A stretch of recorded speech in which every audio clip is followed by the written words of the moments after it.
جب افغانستان میں رواں برس مئی کے اوائل سے غیر ملکی افواج کے انخلا کا باقاعدہ آغاز ہوا تھا تو اس کے بعد سے طالبان نے بڑی فوجی کامیابیاں حاصل کی ہیں۔ بین الاقوامی جریدے اعلان وال جرنل کے مطابق جولائی کے پہلے ہفتے تک طالبان ملک کے 407 اضلاع میں سے 195 پر مکمل طور پر قبضہ کر چکے تھے، جبکہ اس سے قبل طالبان کے زیر کنٹرول صرف 73 اضلاع تھے۔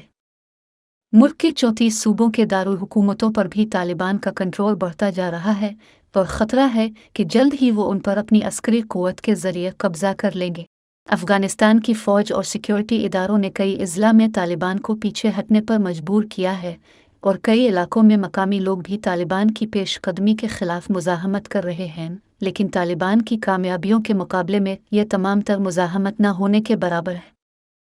طالبان کو تیزی سے حاصل ہونے والی کامیابیوں کی بڑی وجہ نیٹو اور امریکی افواج کا انخلا ہے، لیکن اس کے پس پردہ چند دیگر وجوہات بھی ہیں۔ ایک عرصے سے مبصرین اور تجزیہ کار اس بارے میں خبردار کر رہے تھے کہ اگر افغانستان میں مرکزی حکومت اور طالبان کے درمیان بغیر کسی سیاسی تصفیے کے غیر ملکی فوجیوں کا انخلا ہوا تو ملک میں کشیدگی میں اضافہ ہوگا۔ افغان رکن پارلیمان ضیاء آریان زہاد نے اپریل میں کہا تھا کہ میں اعلان کرتا ہوں کہ اگر امریکی موجودہ صورتحال میں افغانستان سے چلے گئے تو ملک میں طالبان اور مزاحمتی قوتوں کے درمیان ایک بہت تباہ کن اور وسیع جنگ شروع ہو جائے گی۔ بعد ازاں افغانستان کے قومی سلامتی کے مشیر حمد اللہ محب نے کہا تھا کہ طالبان کی تیزی سے جاری پیش قدمی کی بڑی وجہ یہ ہے کہ افغان فورسز کو فضائیہ کی ویسے مدد حاصل نہیں ہے جیسے پہلے تھی۔ محب اللہ نے بی بی سی کو بتایا کہ کئی علاقوں سے امریکی فوج کے اچانک انخلا کی وجہ سے ان دور دراز اضلاع میں جہاں افغانستان کی سرکاری افواج اتحادی فوج کی فضائی مدد پر انحصار کر رہی تھی وہاں سے نکل آئی ہے یا طالبان نے وہاں قبضہ کر لیا ہے۔ اسی طرح افغانستان میں ایک دفاعی مبصر عبدالہادی خالد نے کہا ہے کہ افغان حکومت طالبان میں گھری اپنی فورسز کو بروقت کمک اور مدد فراہم نہیں کر پا رہی ہے۔ ان کا کہنا تھا کہ نیٹو افواج جا رہی ہیں اور افغان فورسز بکھرے ہوئے انداز میں تعینات ہیں۔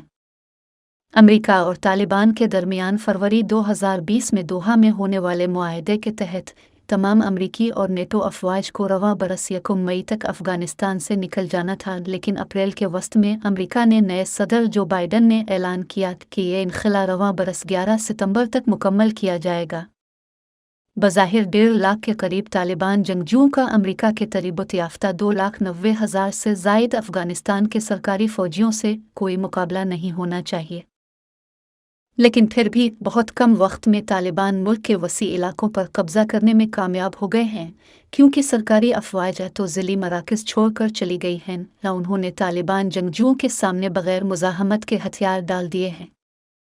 کئی علاقوں میں مبینہ طور پر مقامی قبائلی سرداروں اور بااثر شخصیات نے سرکاری فوجوں کو اپنے علاقے طالبان کے حوالے کرنے پر قائل کیا تاکہ وہ طالبان سے معافی حاصل کر سکیں۔